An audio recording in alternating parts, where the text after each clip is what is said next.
Ladies and gentlemen, among the key objectives of the Conference of Defence Associations and our Institute is to help recognize outstanding individuals for their valuable contributions to Canadian national security and defence through an awards program that includes the Ross Munro Award for Canadian journalists who have made a significant and extraordinary contribution to increasing public awareness and understanding of security and defence issues of importance to Canada and Canadians. And I had mentioned earlier today Christy Blatchford, who was one of our recipients, and today in the audience we have with us Matthew Fisher and Murray Brewster, both Ross Munro Award winners.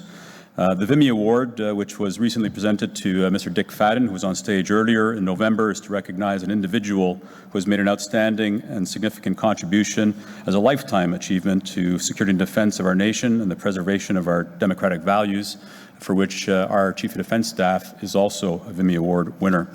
And today, the Nichola Goddard Award, created to honour a young Canadian leader, innovator, and trailblazer who's made a significant contribution to our national defence or security in the armed forces. The award name for Nichola Goddard was chosen for this particular award. Tony Batista, who is here as one of our former executive directors, CEO of the Institute, was at the heart of creating this and is our award sponsor. And Tony, we're very grateful for you taking this on.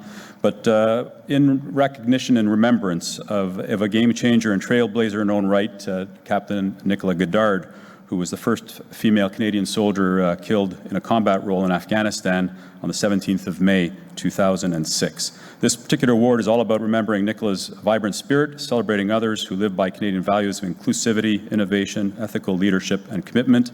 And I think that you would all agree that just what we saw in Sergeant Leslie Baird, that she is a very deserving award winner. We're very grateful today to have Nichola Goddard's sister, Catherine Rusk, here. And I would invite Catherine up to say a few words.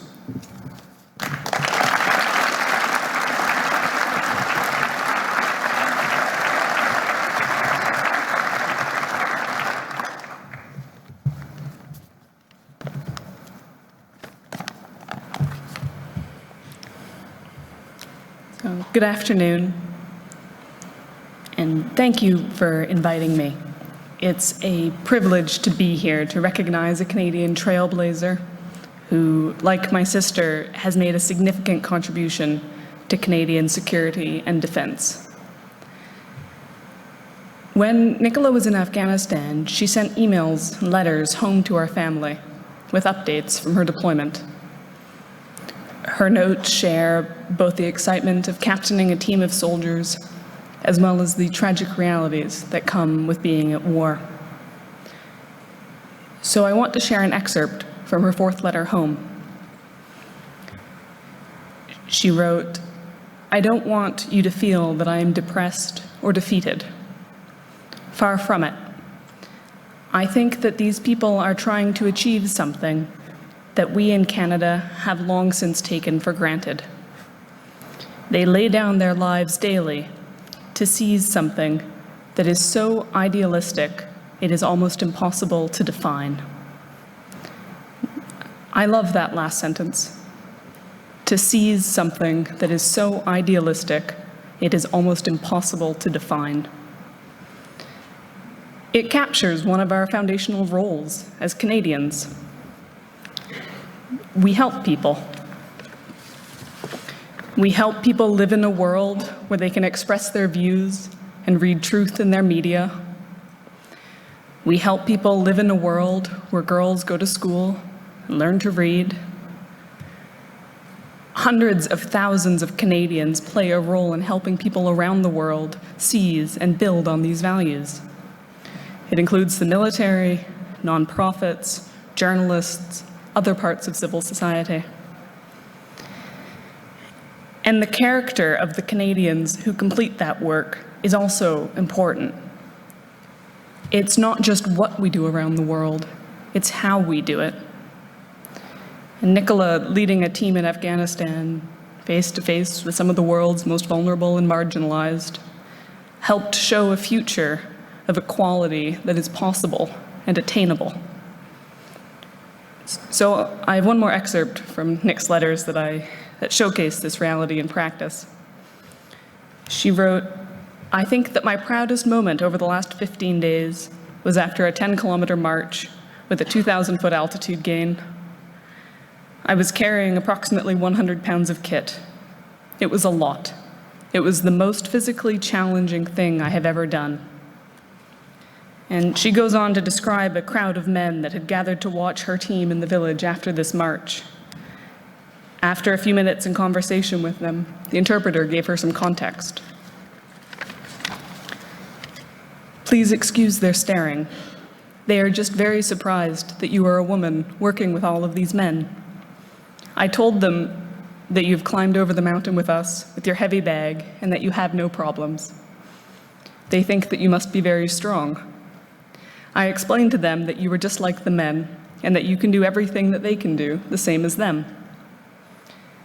It was perhaps the greatest statement of equality I've ever heard, and it was given by a Pakistani-raised Afghan male in the middle of an Afghan village that is only accessible by a 5-kilometer walk up a mountain. We all play a role in celebrating trailblazers, in the military, and in the defense industry, remembering heroes like Nichola, and educating fellow Canadians on the impact we can and we do have around the world.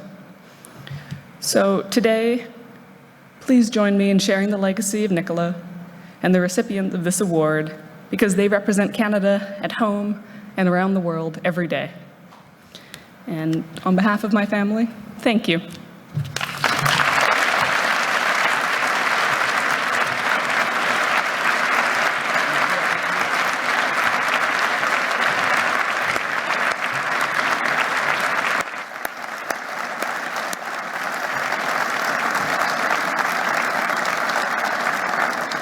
So at this point, ladies and gentlemen, I'd like to invite the Chief of Defence Staff, General John Vance, to join us on stage, Mr. Tony Batista from IBM to join us on stage.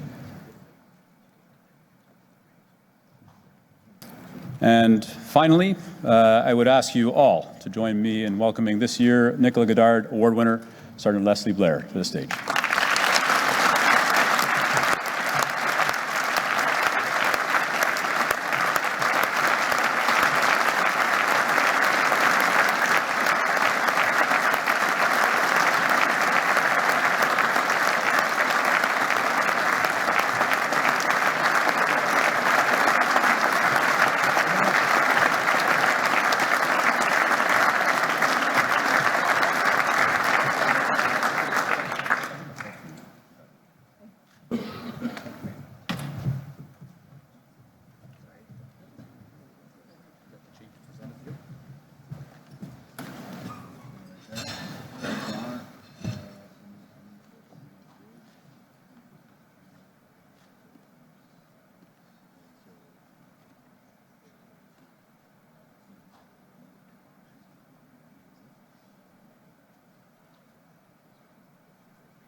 Sergeant Blair, the podium is yours.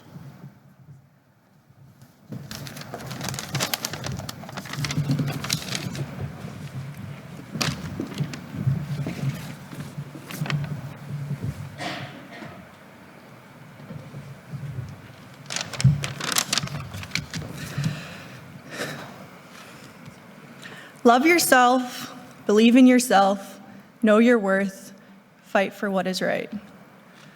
I would like to begin by acknowledging that the land on which we gather is the traditional, ancestral, unceded territory of the Algonquin Nation. As a settler, I think it's important to acknowledge the land out of respect, but also to start a conversation about truth and reconciliation.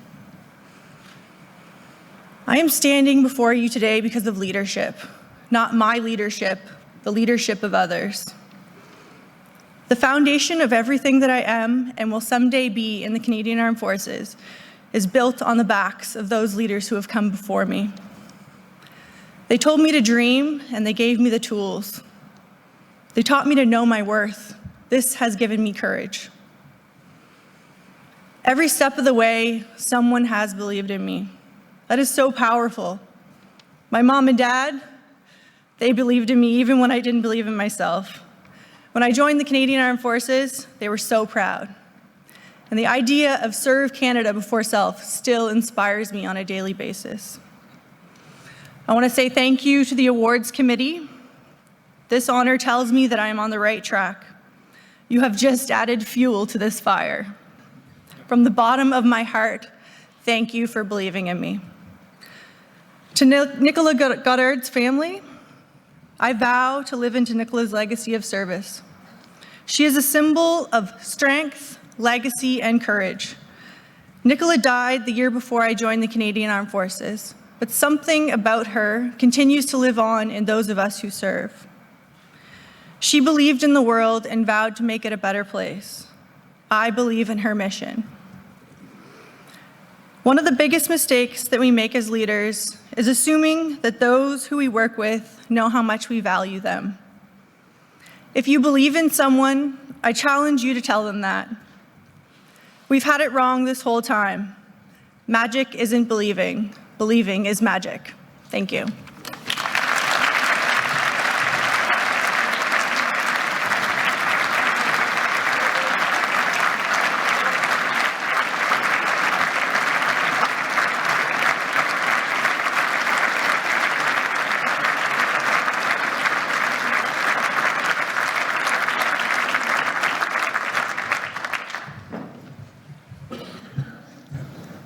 All right, so you've just sat down, but I'm going to ask you to rise again because the reception is all yours. Please enjoy.